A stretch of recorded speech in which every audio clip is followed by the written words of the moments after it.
All right, everyone, I'm gonna just double check and make sure everything's working. Unfortunately, I cannot get the camera to record rotated. So this is where we're at. Give me just a moment. We are exploring the world of live streaming. So, all right, it looks like everything is working. Awesome. So, hi everyone. This is my first official planned live stream. I've done one update, which was very bad because it was very echoey where I was, and I didn't think that ahead. So hopefully this goes better. I want to welcome you. My name is Jackie Jones. I'm a realtor and North Carolina real estate broker with RE/MAX Elite Realty Group. I am licensed in North Carolina. I also am a licensed real estate instructor in the state of North Carolina, and I co-own the Select School of Real Estate. Today, I want to talk to you a little bit about material facts, but I want to make it themed for Halloween. Now, I planned on recording this and having some little Halloween music and everything going, but I've just been so busy teaching that I've not had the opportunities. But I really wanted to get this information to you because I thought it was a little fun, but it also brought a little bit of information for that's important for real estate transactions. So I went ahead and decided that I'm going to live stream. So hopefully this goes well. So like I said, today we're going to talk about material facts.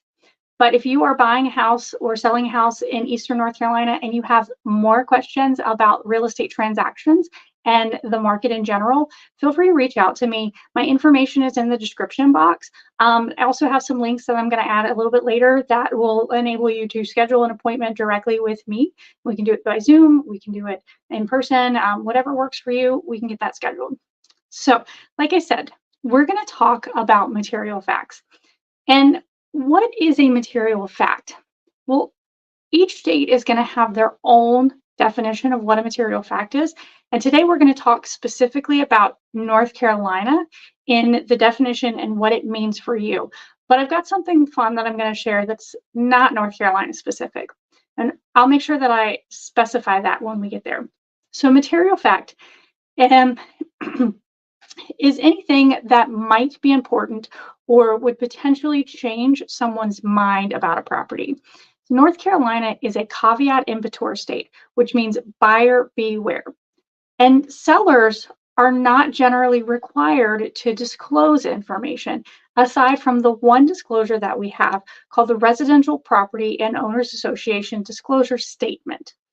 And in that statement, that's the one time sellers are required to make disclosures. However, they can say yes or no, or they can put no representation. The only real caveat is that they're not allowed to hide specific issues.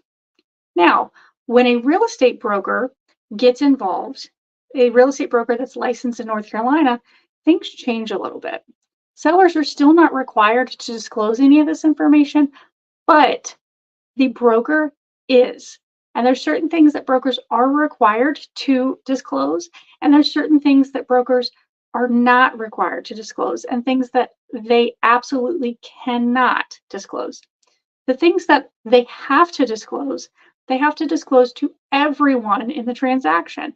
That means if buyers are just interested and they don't have any representation, that means buyers that are interested and they're ready to put in an offer and they are represented. And it also means that if we find out something about the property while we're in the listing process, we need to tell the seller that as well and let them know that that's an item and a piece of information that we have to share. We are not allowed to follow an instruction from a seller if they are asking us to hide things. For example, if there's a leak in the roof, we know about it, we should know about it. We cannot hide it, even if our client, the seller, asks us to hide it, because that would be a material fact. So what exactly is a material fact? What makes something a material fact? Well, there's a couple of categories. And the first one is facts about the property itself. If there's something about the property that would potentially change a buyer's mind, that is a material fact. There's also facts directly relating to the property. So this would be things like zoning changes, if they're building a new area off to the side, anything that's not specific to that one lot or that one property, but it actually affects it. And then the third category is the client or the principal's ability to close the transaction. So if the seller has a lot of liens on the house and they're not going to be able to pay them all off even after selling, and they don't have the money to bring to cover that, that would be a material fact. It'd also be a material fact if the buyer is not completely sure that they're going to qualify for the loan that they're trying to get.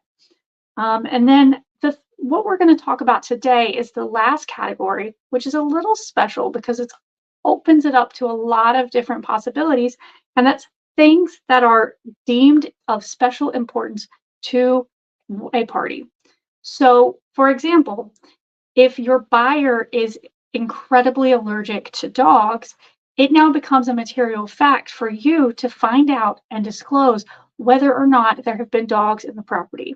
That doesn't mean that person will decide not to buy it. It just means they might go into it knowing that they're going to need to clean any carpets and the HVAC ducts and anything like that. But it gives that buyer the ability to go into the transaction with information that will help them decide if they want to move forward in that transaction or they want to look for a different house. So there are some things that we might think are material fact that might fit into that category. And one of those things is what we like to call stigmatized properties. And these are properties that have had deaths in them. It could be tragic deaths, people with certain health conditions, and then, of course, hauntings. And that's where our theme comes in. But in North Carolina, stigmatized properties are not material facts. If somebody dies on a property, no matter how they passed away, that is not a material fact that we have to disclose, nor should we be disclosing. And whether or not a house is haunted is also not a material fact. Now, this means if a seller knows, they don't have to tell their real estate agent, and their real estate agent does not have to tell you if you're looking at buying the property, even if that is the reason the seller is planning to sell the house. Now, just remember, I am not an attorney. I'm also not an attorney in any state in the country. So when I say this, if you have a question about whether or not something is a material fact that your real estate broker is not able to answer, I highly recommend that you speak to a real estate attorney on what that information means for you and whether or not it needs to be disclosed through your real estate broker. Your real estate broker should have resources to get that information as well. But we talk about hauntings not being required. I found something that I thought was a little fun. Now, this is a case in New York, and I want to remind you again, I am not an attorney, and I'm also not a licensed real estate broker in any state but North Carolina.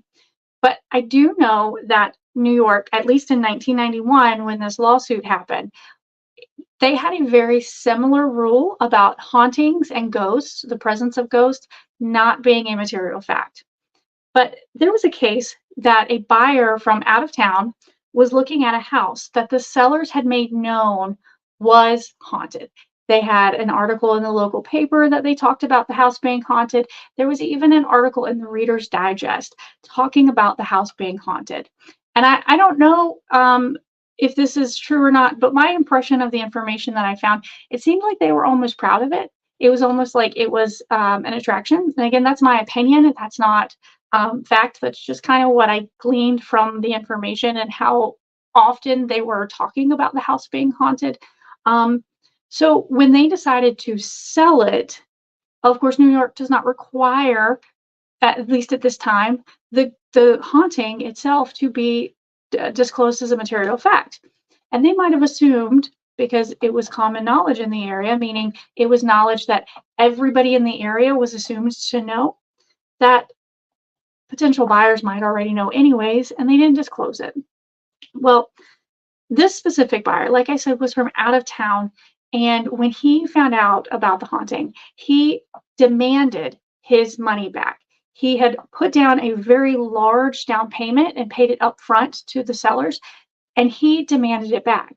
And the sellers refused because hauntings are not a material fact.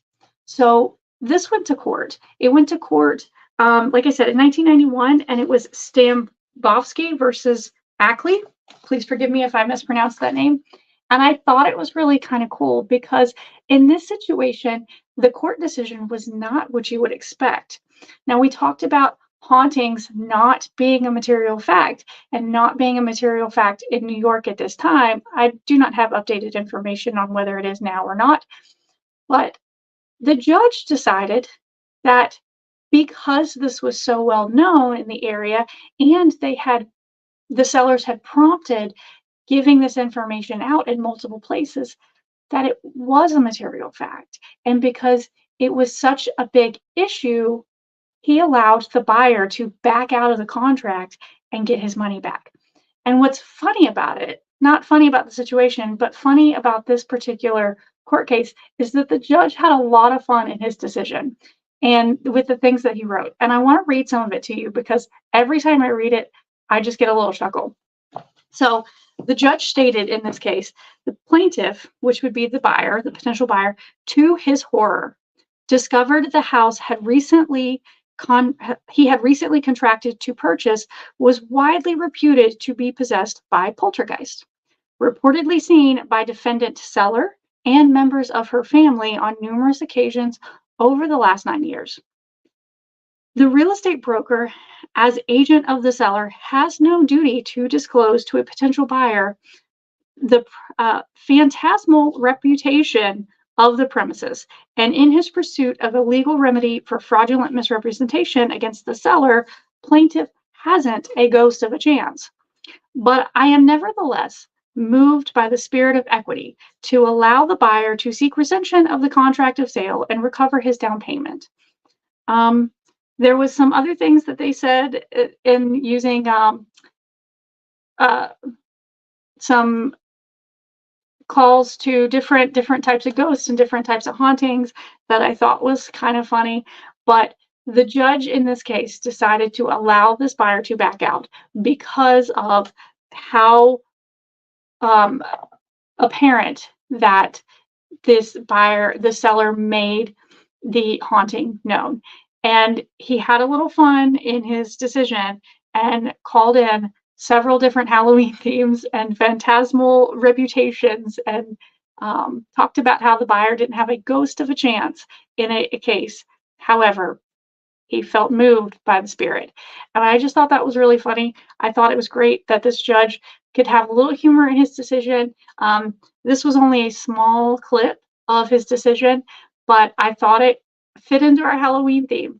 Now, if you have specific questions about material facts, what might be a material fact for your house and you're selling or buying in Eastern North Carolina, make sure you give me a call or send me an email, check out any of my other socials, and schedule a meeting with me. And I'd be happy to help. Have a good one.